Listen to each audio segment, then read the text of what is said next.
Voici ce que Radio-Canada International a de meilleur à vous offrir cette semaine. D'abord, l'Association des musulmans et des Arabes pour la laïcité du Québec qui plonge dans le débat pour parler du principe de la neutralité religieuse au sein du Québec. D'abord, la question c'est est-ce que l'égalité homme-femme passe par la liberté de la femme de s'habiller comme elle veut? Nous, on pense qu'une femme doit être libre de son corps, libre de pouvoir avorter, libre de pouvoir garder un enfant, libre de pouvoir mettre un morceau de tissu sur la tête ou de l'enlever. Maintenant, s'il y a quelqu'un qui veut imposer un morceau de tissu, on est contre, et s'il y a quelqu'un qui veut absolument lui arracher, on est contre. Aussi, Internet plus rapide et moins cher. Le Canada va-t-il finir par se brancher?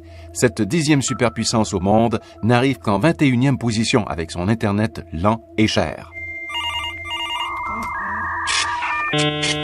Parce qu'on a plein de belles opportunités, là. Google qui établit ces grands parcs, ces grands centres de données dans des endroits comme la Finlande pour profiter du refroidissement naturel à cause de la température plus basse. Imaginez ce qu'on pourrait faire en Abitibi, par exemple, pour ces grands parcs de serveurs.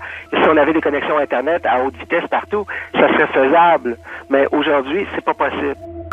Puis, des nouvelles de Moana Village. La Québécoise Sherry Walker a toujours eu comme but d'aider les enfants dans le besoin.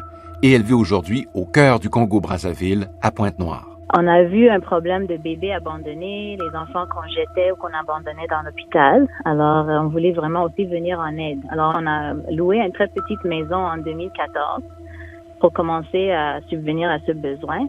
Et maintenant, on est reconnu par le Congo comme rare exemple de soins pour orphelins holistiques et intègres dans le pays. Puis, pourquoi est-ce si long pour pouvoir émigrer au Canada?